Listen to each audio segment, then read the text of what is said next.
Test.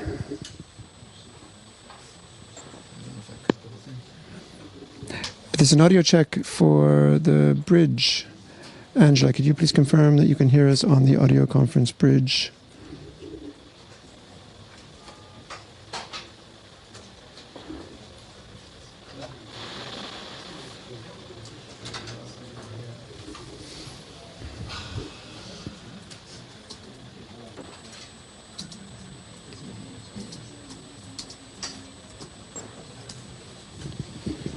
She can't hear me. Can you hear me at all, Angela, if I'm talking like this? Nothing. Yep.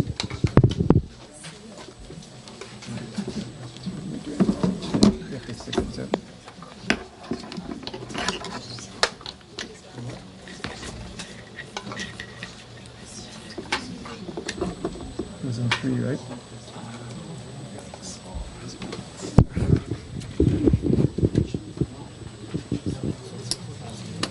So keep 3 clear because we're messing around with 3. What's this one? Is that? Okay. This is that. Oh, this is one? This is the wrong side. No, that's not. Okay. Where are we going? This one. No, no, no. No? Yeah. No? We didn't use that. Where are we? Don't confuse me. How much time do you still need? Yeah, Few more minutes. Few more minutes. 5?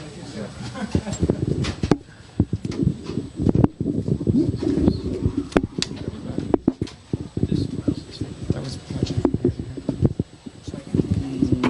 Yeah. So this is now. This is ours here, right? Okay.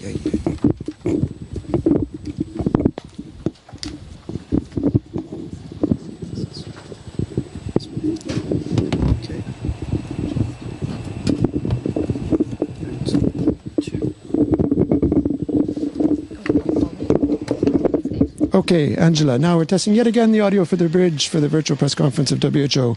Please confirm if you can hear me. I can hear you now, yes. Okay, thank you so much. You're welcome. Thank you, I think we're going to need it. Well, I wouldn't say good. It's working, kind of. So, look, we go again. The bridge, she's going to go apologize, saying we're having some issues. Okay. Please talk clearly. Yeah, And okay. if they can't hear it, you might have to repeat it. Okay.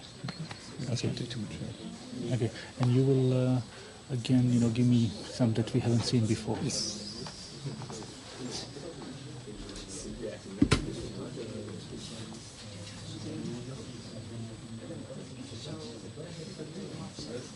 Sorry, XD means executive director? Yes.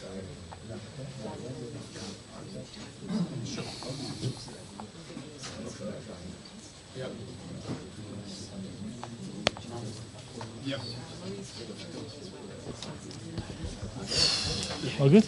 Almost. Hey? So, look, I have their plates. I'll just keep them with me, and if they get cold, I'll just. And they can sit here. And you're going to talk off the top. Yeah, so I'll just I'll just so I'll give a floor to DG, and then to Sylvie, and then we take questions. Is that correct? I know. I thought you were going to do DG. This is what Gabby said earlier. It was DG to Mike and Mike to Scott. Ah, okay. Okay. Just scroll her quickly. And then so. Yeah. Hey, Gabby, just to be clear, so DG starts giving floor to Mike, giving floor to Scott, and then giving floor to Sylvie. Is that correct? No. Yeah.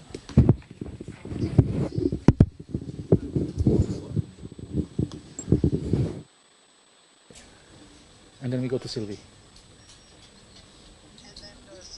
Okay. Sorry. Okay. Okay. If he does so, it's fine.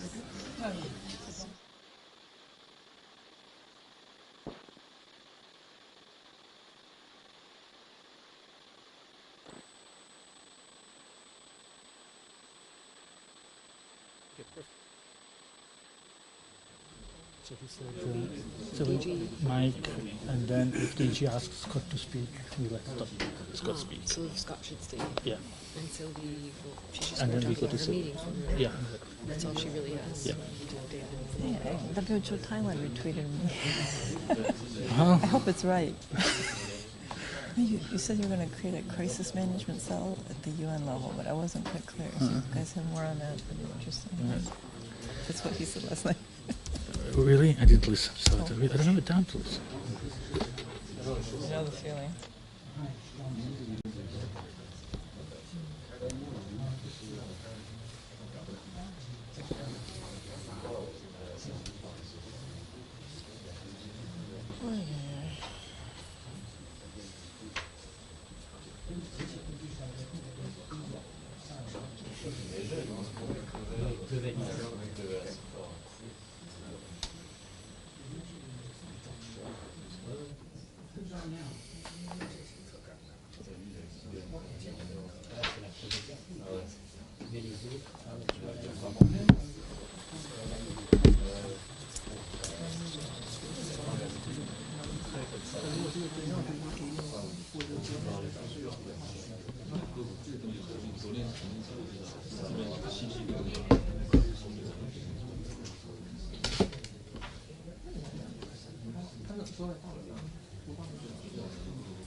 Good afternoon, everyone, and thank you very much for coming to the World Health Organization headquarters here in Geneva for the update on the situation regarding novel coronavirus.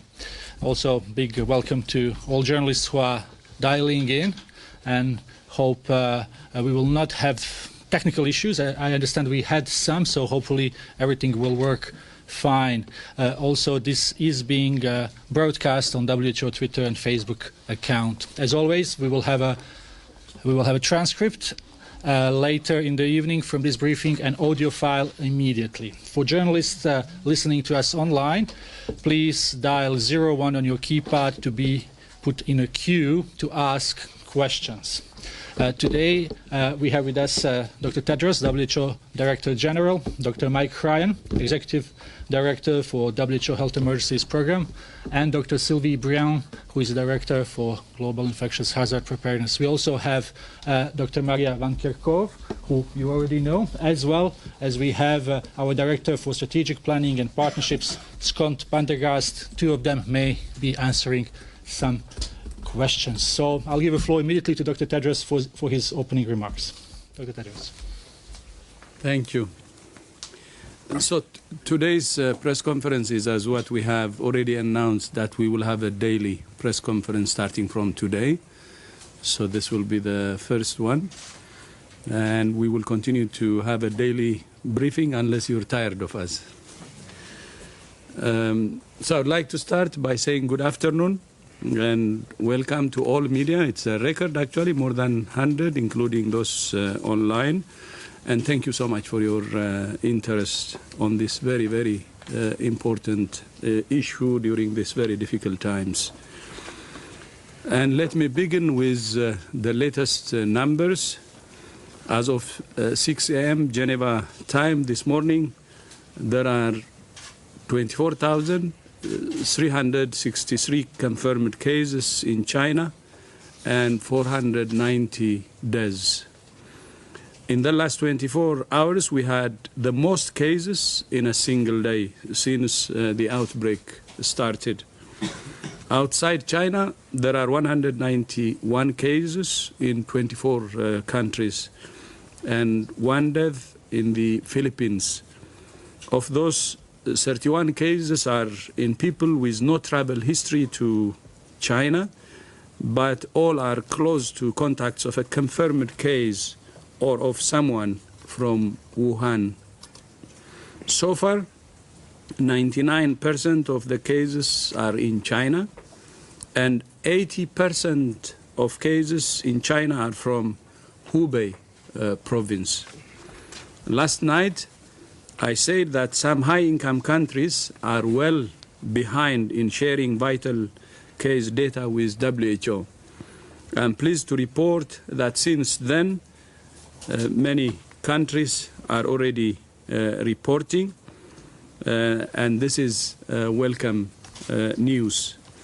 As I said last night, the relatively small number of cases outside China gives us a window of opportunity to prevent this outbreak from becoming a broader global crisis. Our greatest concern is about the potential for spread in countries with weaker health systems and who lack the capacity to detect or diagnose the virus. We're only as strong as the weakest link. Those of you listening to the technical briefing yesterday heard the plea from some developing countries for funding. And there are many countries in the same position. What is WHO doing to support those countries could be the question. We continue to support the Chinese government's efforts to address the outbreak at the epicenter, at the source in Wuhan. We must not forget how difficult this is for the people of Wuhan. But doing our best at the epicenter slows the spread of the virus, and that's what we're seeing. We're also continuing to provide scientific leadership. Today, the Strategic and Technical Advisory Group, chaired by Dr. David Heyman, has met and given us advice, especially on areas that we don't know. Separately, WHO has released a total of $9 million from our own contingency fund for emergencies. WHO is sending 500,000 masks, more than 350,000 pairs of gloves, 40,000 respirators, and almost 18,000 isolation gowns from our warehouses in Dubai and Accra to 24 countries. And we will add more countries. We're sending 250,000 tests to more than 70 reference laboratories globally to facilitate faster testing. But we need to do more. This is not enough.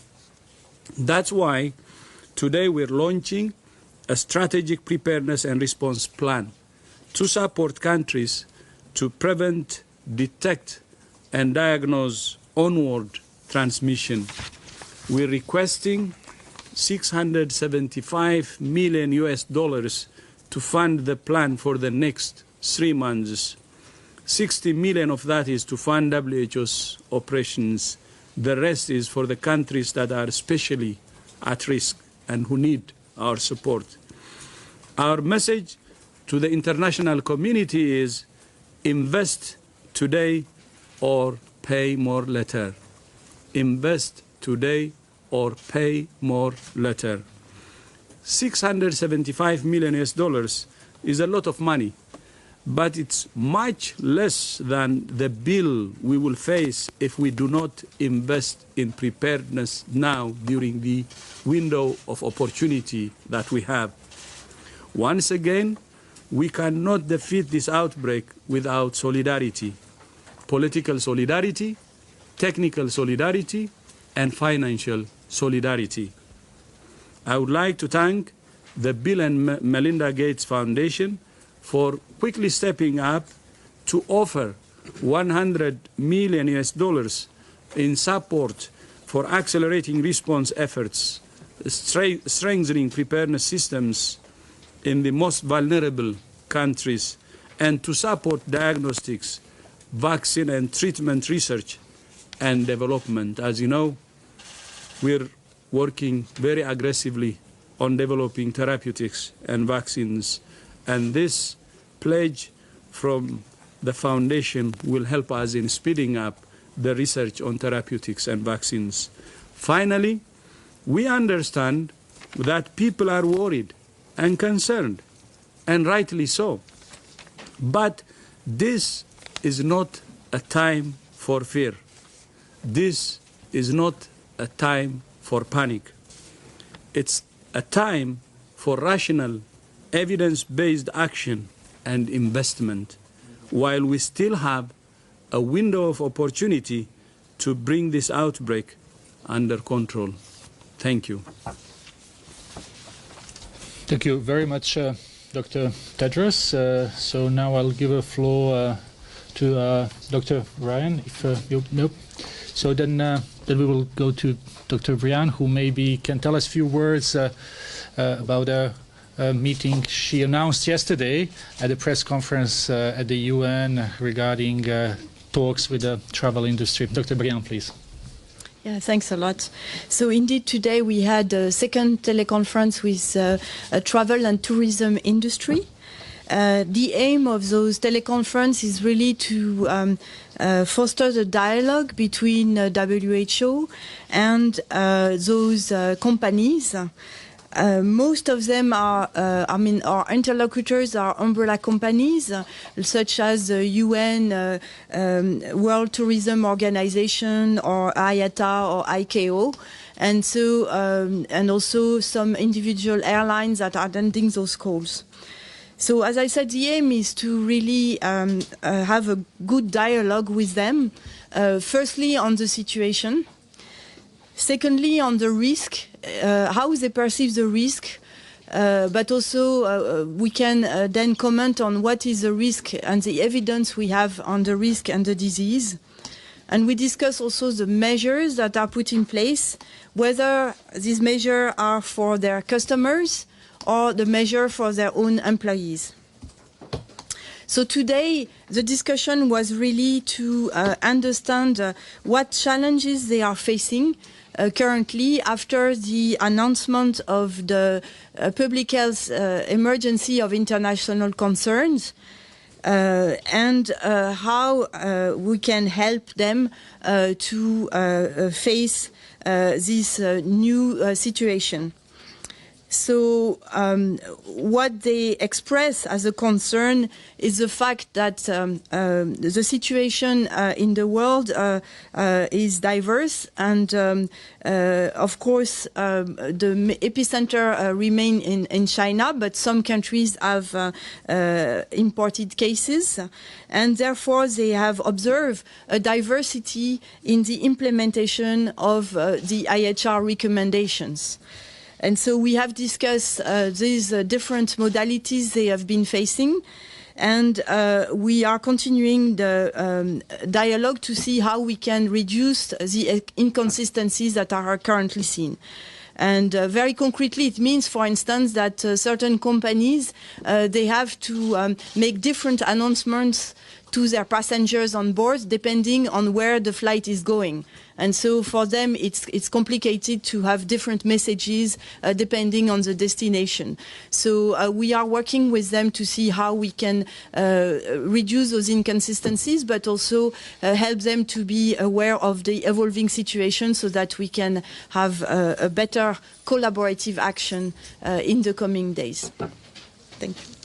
Thank you very much, Dr. Briand. Just before we go to questions, I hear from some journalists online that the sound may not be the best, so I apologize for that. You may wish also to follow us on Twitter and WHO account where we have a live stream. For journalists online, please type 01 on your keypad and you will be put in a queue for questions. So now we will start here in a room, and I see Jamie, John, and then we have a lady there with the 3 questions from the room. Please, Jamie.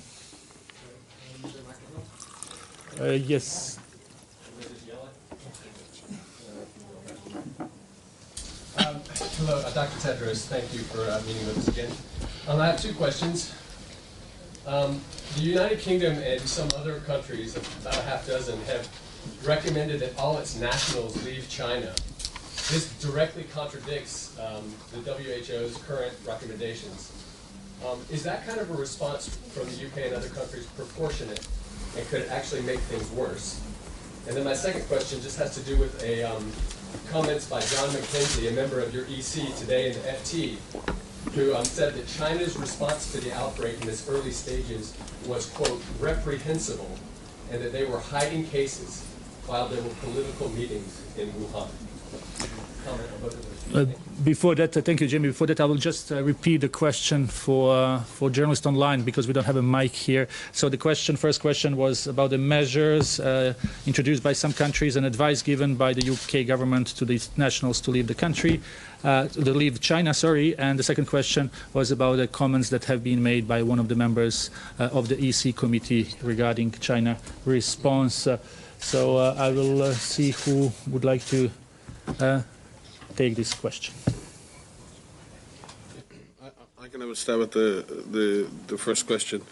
Yes, certainly, as the DG has said, at this moment in time, we need to have calm, well thought out public health measures that protect individuals' health. And I think each country is making assessments based on their own individual risk assessments to their citizens around this event. However, certainly a situation where many individuals are potentially leaving the country, we don't believe those individuals are necessarily at the highest risk. But it's certainly an unplanned measure like that needs to be accompanied with the necessary screening and the necessary public health measures to ensure that. So the issue here is the balance between the measure to protect citizens and the balance of the public health risk protection to protect other citizens, and each country has to make that balance themselves. But we will we are monitoring all public health measures, and we've been doing a systematic review over the last 48 hours of all measures taken by all member states, and we will be sharing our assessment of those measures with member states and sharing with other member states exactly what everybody else has been doing, and try and bring some cohesion and order to that process in the coming days. Yeah, thank you. And to that, I would also add that, considering China as if the problem is the same in all provinces could be wrong, and it's wrong. For instance, 80%, I have said it from here, cases in China are from Hubei province. So that blanket, approach may not help. And that's why Mike is saying, let's make it evidence-based. And we encourage all countries to make their decisions based on evidence, not just a blanket coverage, because even in China, there are provinces with very few cases, like other countries in the neighborhood or beyond. So I think that is very important to consider. On the second one,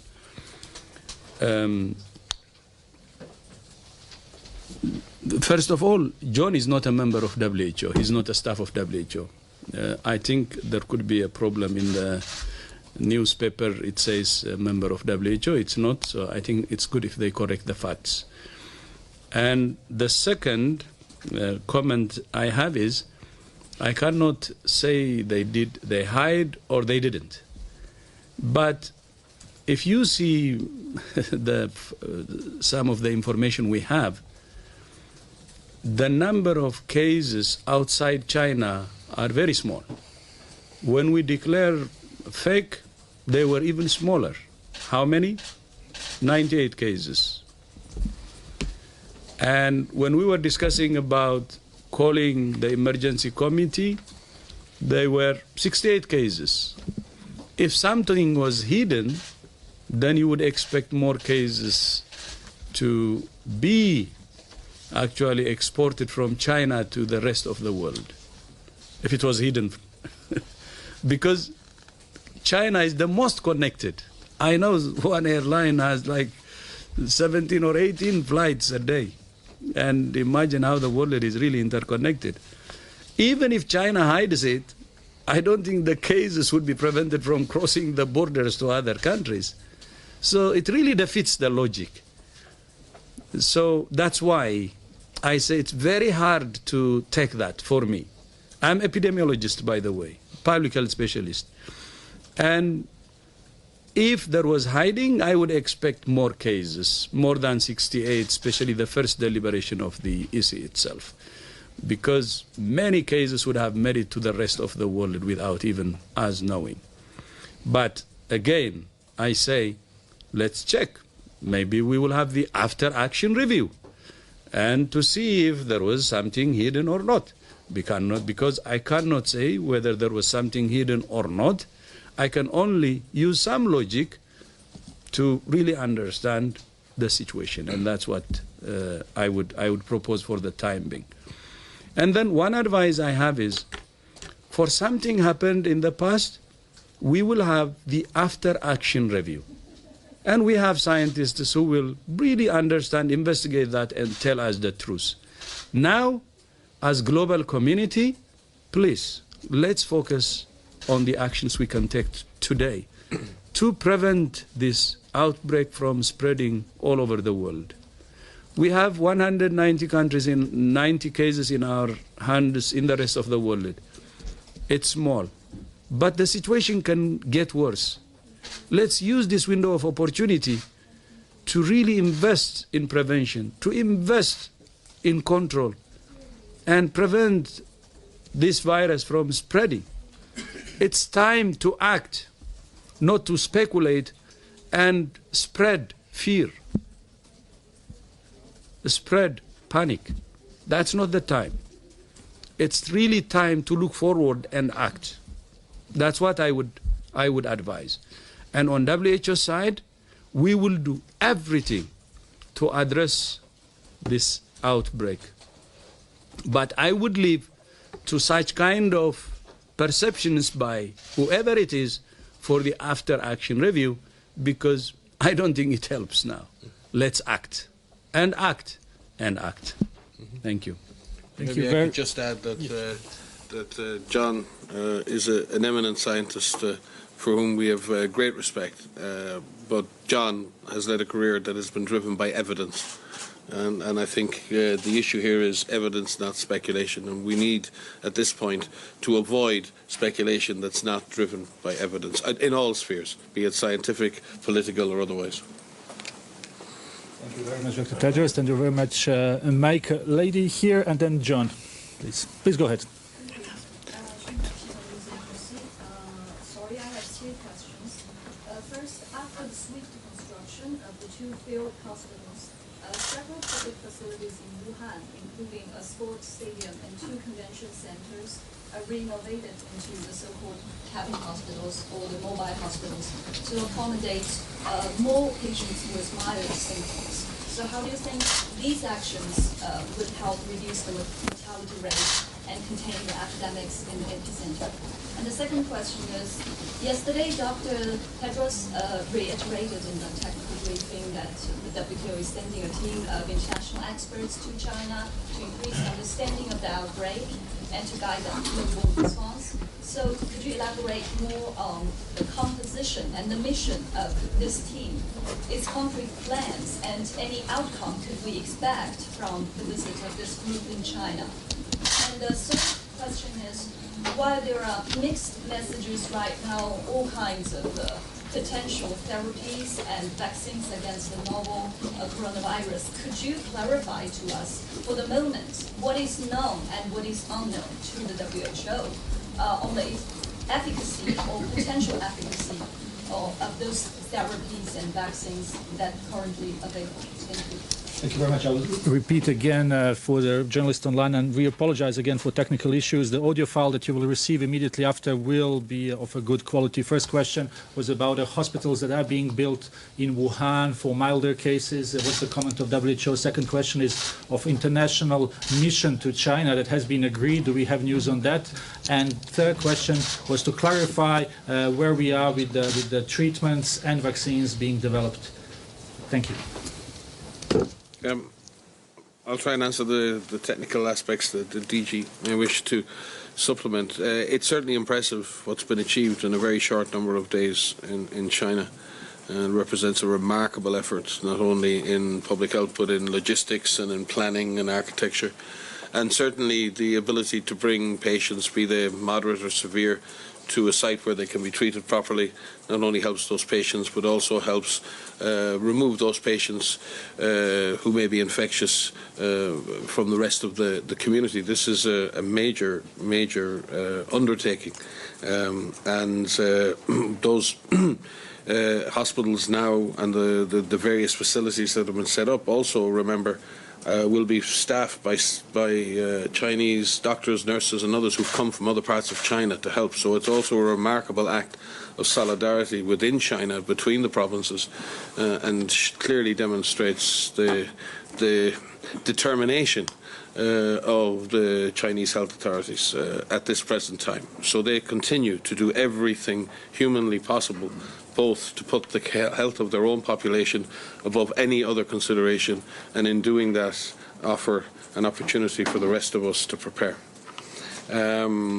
The international team, we've been engaging very closely with Chinese authorities, and we have agreement in principle for the team. We're now working on the final composition of that team. I won't speak to the exact membership of the team as we're still making arrangements for that, but I can assure you that this is a multinational team made up of global experts from the north and south, from the east and west, who will cover areas from clinical management to virology to vaccine drug development, ecologic investigation, animal health, epidemiology, public health and risk communication.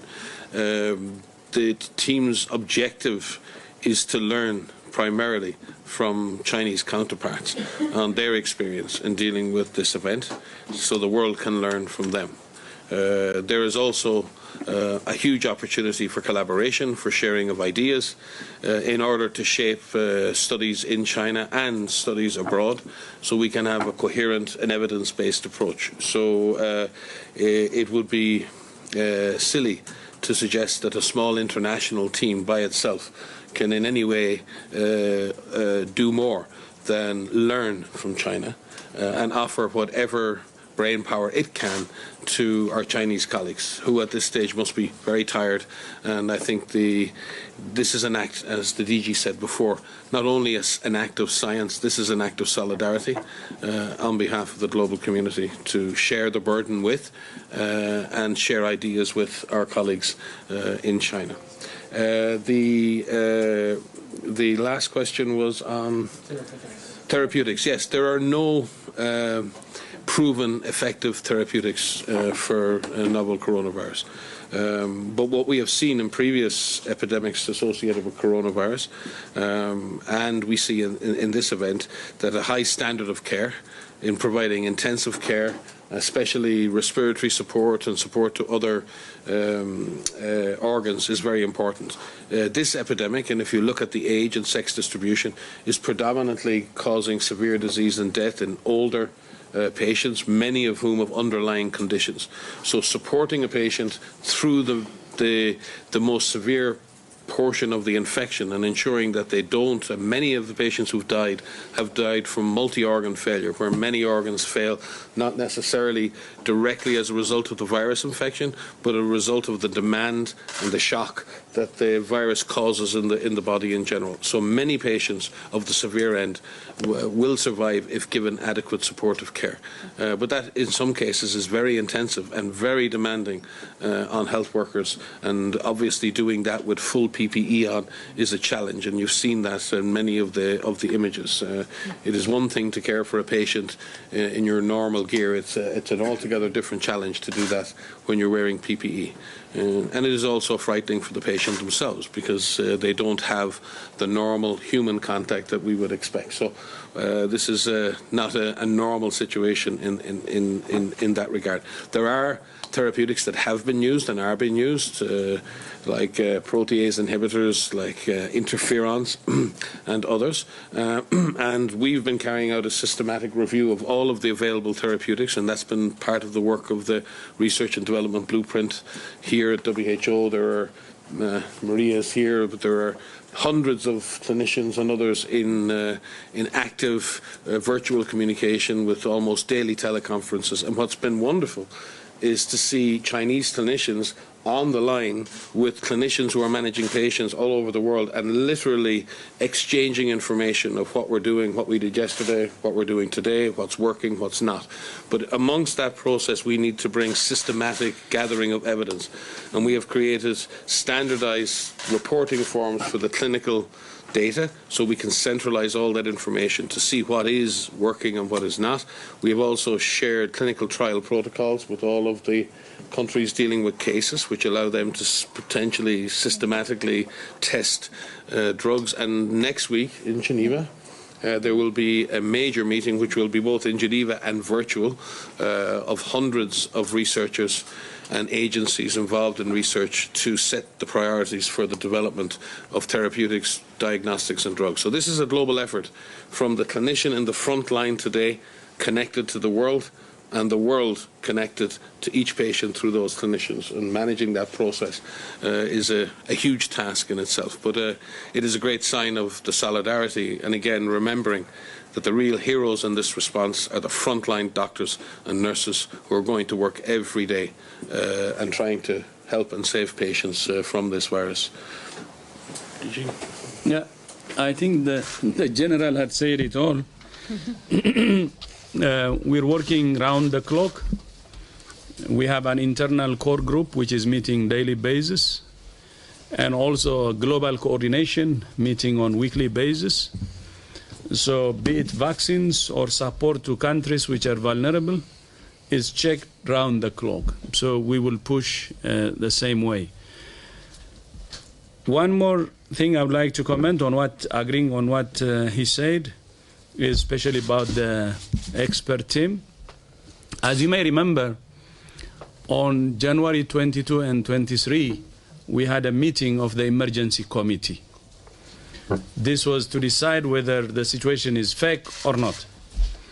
And as you may remember also, January 23, the emergency committee was divided, so the recommendation to me was, let's meet in 10 days. So I accepted that recommendation and immediately flew to China to discuss, to use that window until the next meeting of the emergency committee.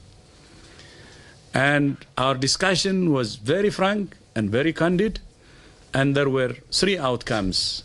One, on the strategy, meaning alignment on the strategy. And we have agreed with the Chinese government to focus on the epicenter, to really take serious measures at the source.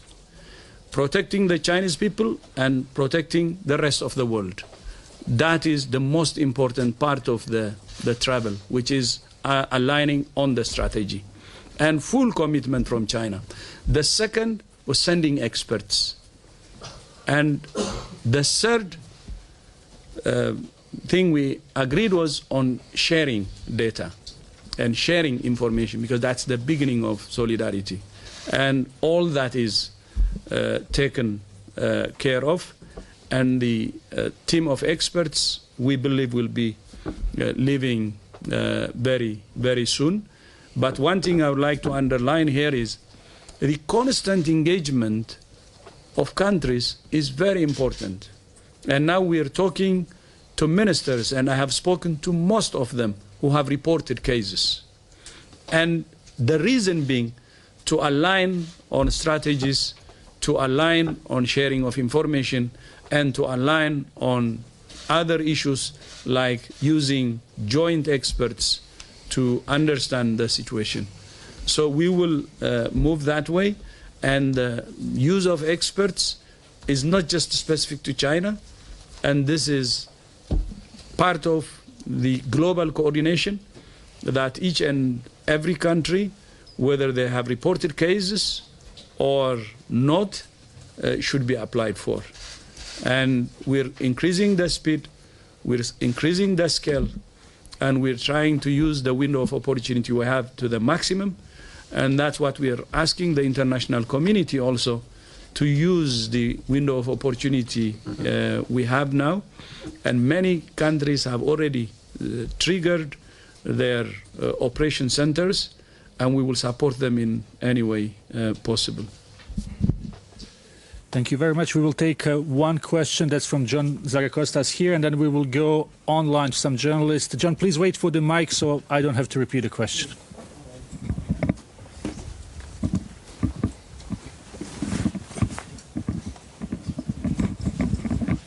Yes. Good afternoon. John Zaracostas for France 24 and The Lancet. Dr. Tedros, you just mentioned that one of the agreements in Beijing was the sharing of the data. Can you shed some light how much of the confirmed Chinese cases you've received the data in Geneva and in regional offices? Yesterday you read the Riot Act that many developed countries, less than 40%, had provided the data. What is the situation with the Chinese data? What percentage has been received? The reason I'm saying that, there was a classified briefing yesterday in Washington, and the most senior senator in the US Senate basically raised concerns about the reliability of the Chinese data. So if you could put that to rest. Thank you. Mm-hmm. Thanks, John. Yeah, you are correct in terms of the number of countries currently of the 24 who we've received comprehensive data from is improving, but it's certainly not complete. And the Director General spoke with the Ministers of Health of all of those countries, and actually sent a circular to every Minister of Health in the world, specifically reminding them of the responsibilities to share this data on a regular, if not daily, basis. We also, the DG also asked not only for the sharing of the surveillance data cases, confirmed cases, but for the results of the community studies and other transmission studies that were being carried out, so we can collate all of those together. And we've been looking at a lot of that data that's been received so far. The Chinese authorities continue to share with us daily numbers. They also continue to share with us, as they did at the EC, detailed epidemiologic descriptions and clinical descriptions of the cases, including epidemic curves. The issues they face in the last week with the growing number of cases is sharing detailed and translated individual case forms. You can imagine the challenge for country X that has 12 cases are very different to a country that has reported 4,000 cases yesterday. So I think we need to leave a little bit of leeway and room here. This is a challenge, and we're very careful that we don't want to overtax the system, but at the same time get the information we need. We're certainly pleased with the clinical information. We're getting very detailed information on the clinical experience. We're getting very detailed information on the work being done in the lab. As you've seen, they've shared the country continues to share sequences on open platforms. So overall, we're pleased. We would, though, obviously like to have as up-to-date information as possible, but we say that to all member states. We say that now to every member state that has cases, including China, that we would like daily disaggregated data from them. And this is not so WHO has data. That is not the point.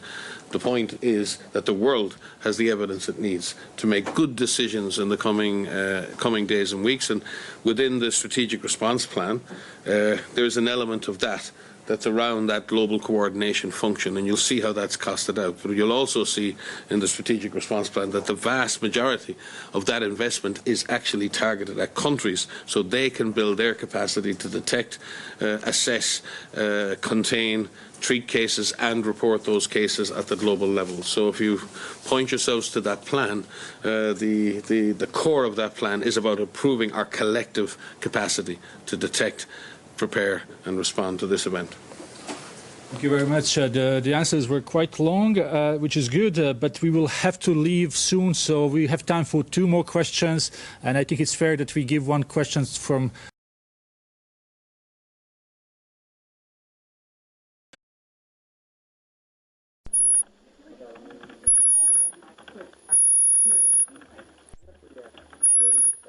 Hello, can we hear Nurit from NPR?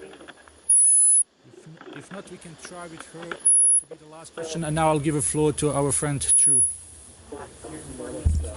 Just a second, please.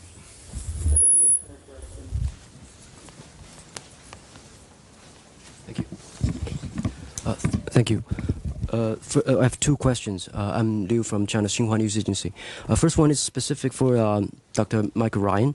There are reports about U.S. drug companies. They're sending their anti-HIV drugs to China. Actually, the drugs have already arrived in China yesterday. 2 companies. One is Johnson & Johnson. The other one is AbbVie.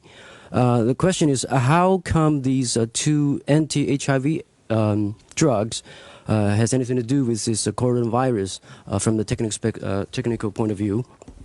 And the second question is also there are reports that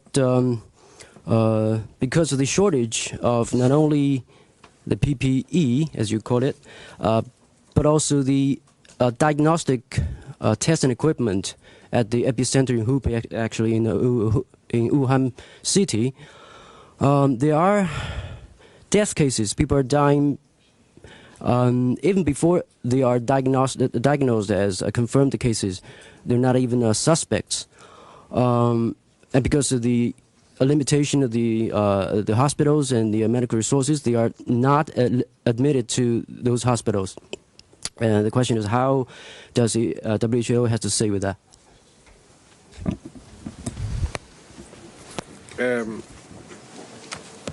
First of all, on the anti-HIV drugs, as I said previously, there are no current therapeutics that are thought to be highly effective in the treatment of coronaviruses in general.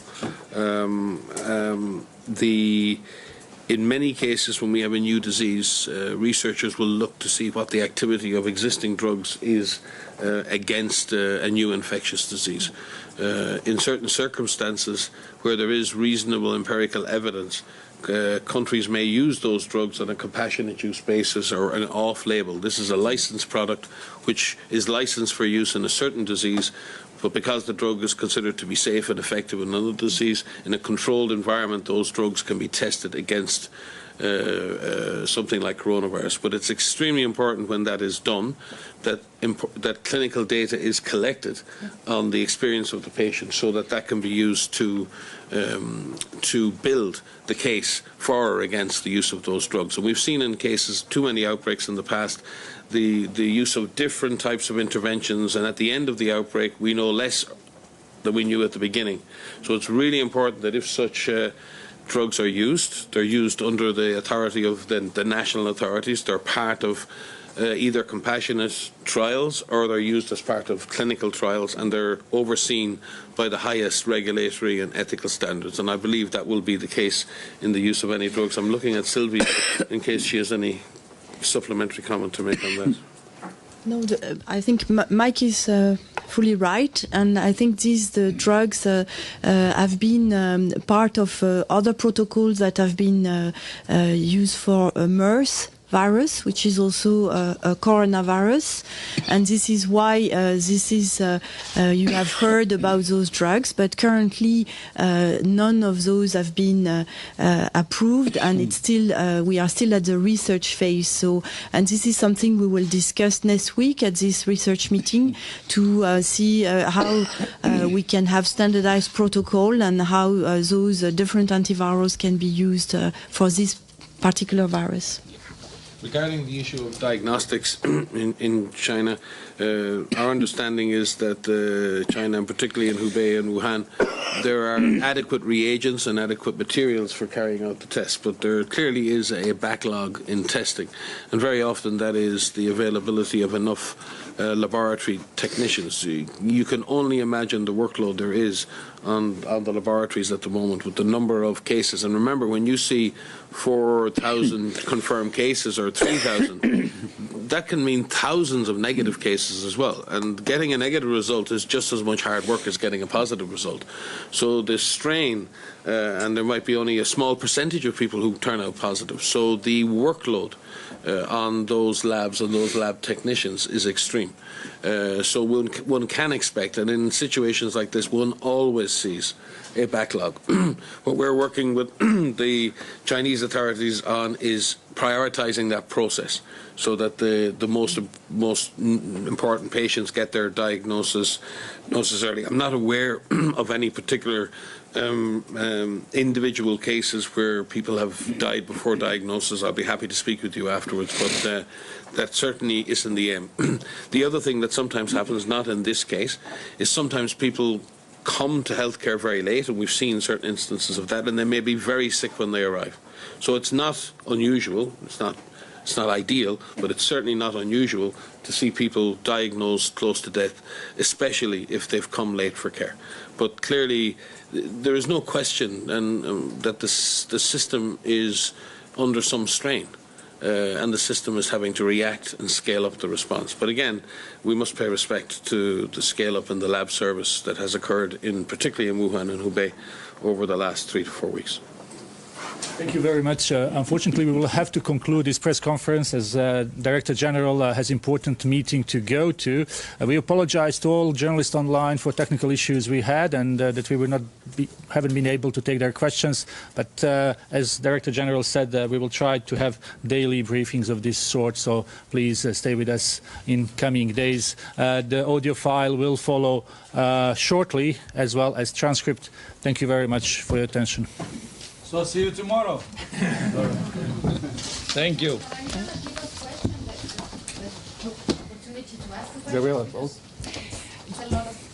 We're going to do daily briefings, but I've got to get the DG out of here because he's got a meeting upstairs. Why not we do this? Why not you stay and then continue? So what I will do is I will leave my 2 colleagues, the general and we'll bring Maria in. And Maria come and Scott. And Scott. In 6 minutes. So you will excuse me, but I will keep my colleagues behind. The board meeting, as you know, is ongoing, so I have to go and answer there also. Okay? I think this is a good deal. Bargain. Bargain. See you tomorrow. Come here, so, please.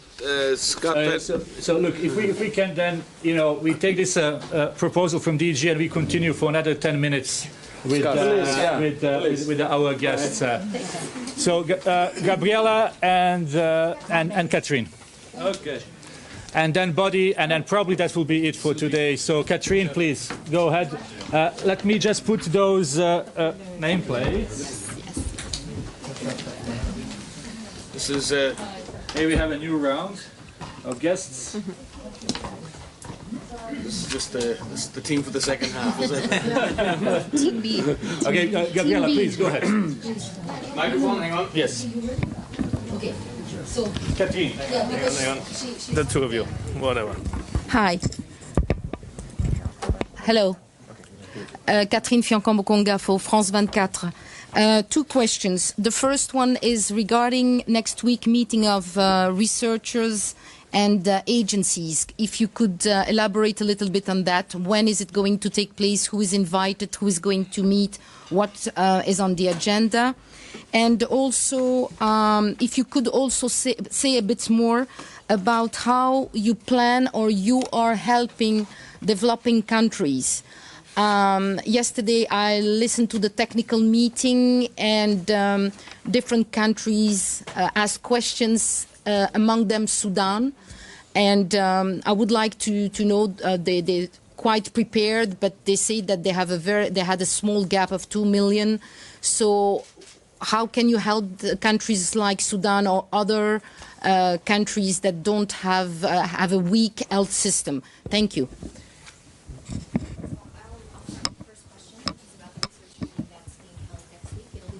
And 12th of February here in Geneva, here at WHO. And it's a global research meeting for 2019 novel coronavirus. It will not only focus on R&D for diagnostics, therapeutics, and vaccines. It will also cover research in the areas of the animal source, at the animal-human interface, early epidemiologic and clinical investigations, research around IPC and healthcare workers, in addition to advancing the development of rapid diagnostics, serologic assays, therapeutics for patients, and vaccines. And social science. And social sciences, thank you. And social sciences. So it will be everything. So we want this, thank you. It's social sciences is not an afterthought. It is something that is prominent in all of our responses and in research. We have invited global researchers, public health professionals, academics, frontline people who are directly dealing with patients to come to this. It's been put together quickly. So we've done our best to ensure that we have the right people at the table.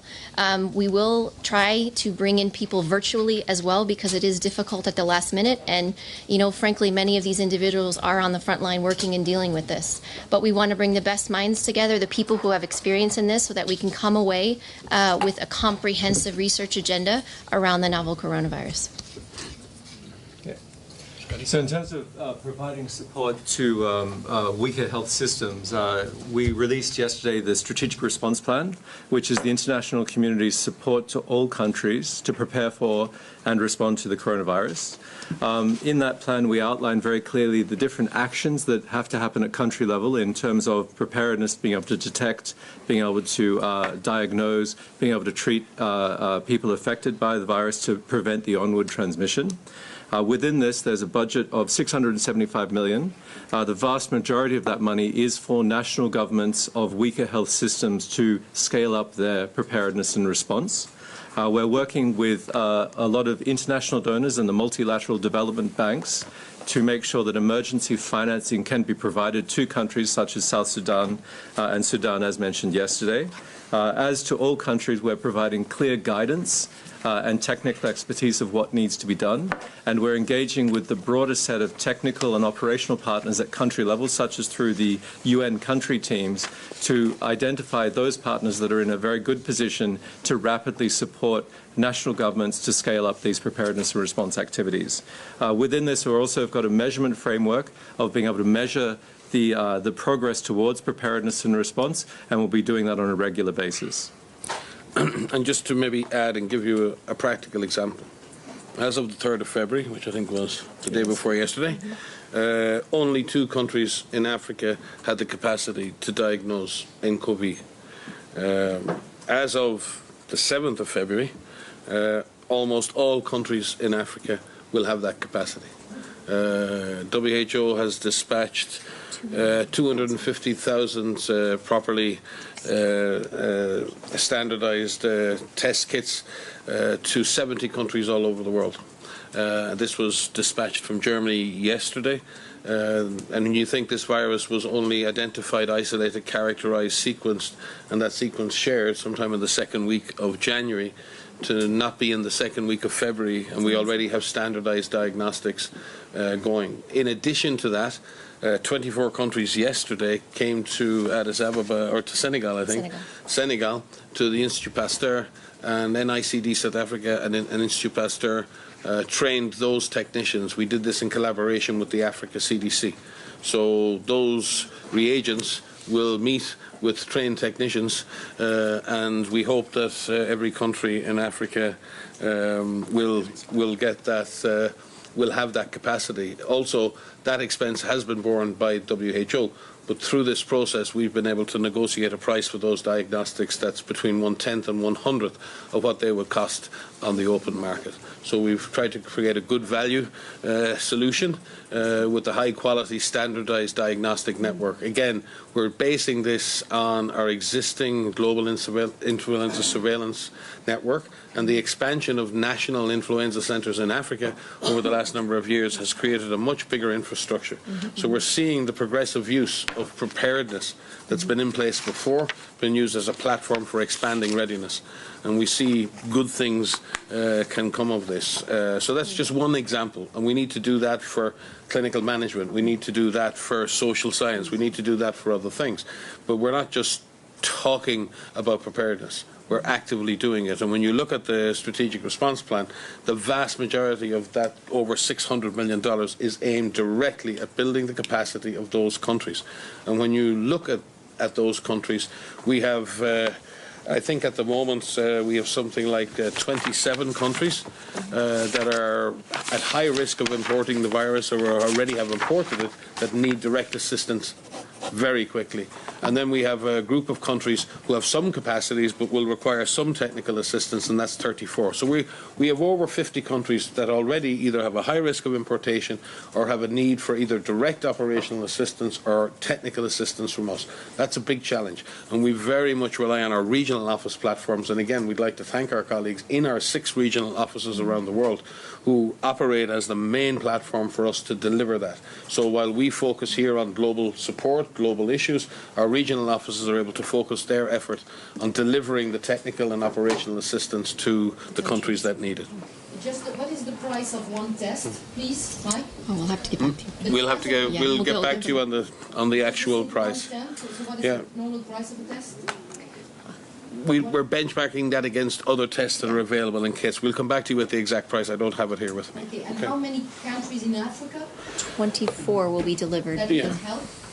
Oh, Well, it depends whether you're saying in our African region or in the African continent, but Africa region? 20 countries. 20. Yeah. 20. Yeah, 20. I would say we're in terms of targeting countries, as Mike said, there's probably about 60 countries globally which we think are of weaker health system that really are at high risk of imported cases. And this, when the DG says the times to act now and the window of opportunities now, this is really getting this basic support package to these countries now. Within Africa, that's probably around about 25 countries. Okay, so we'll take one more question, Buddy, please. And okay, really, I thought you want. Okay, go ahead, please. Yeah. The same question was for Latin America. You can talk We about haven't. Latin America. Yes, thank you so much, Gabriela Sotomayor, Mexico, Proceso. If you can talk about preparation and everything. Same question as Africa, but from Latin America. Thank you. We'll come back to it tomorrow with a breakdown by different regions. We've broken them down by fragility and by needs. Tomorrow we'll come back with some maps showing you that. But in general, as a general statement, South America and Central America have very strong laboratory networks in general. Because of polio, because of measles, because of other things, they generally have strong public health systems in that sense. So we have more confidence and have less countries that directly need operational assistance. But we will come back. I mean, there are countries that have suffered recent shocks and who may need more assistance. So let us come back to you tomorrow with a more precise. For example, Venezuela, for example. Exactly. So let us come back to you tomorrow with some more precision on that, rather than speculating ourselves. We're an evidence-based organisation, as we like to be. So we clearly.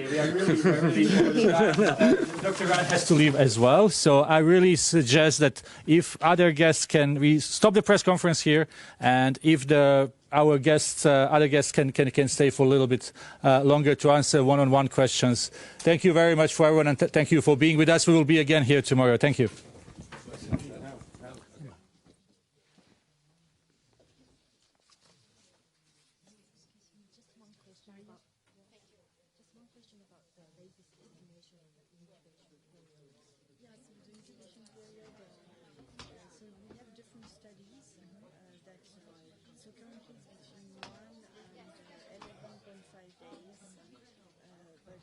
Because we have conflicting messages from different studies, we have kept the recommendation up to 14 days to be on the safe side. And the medium is around 5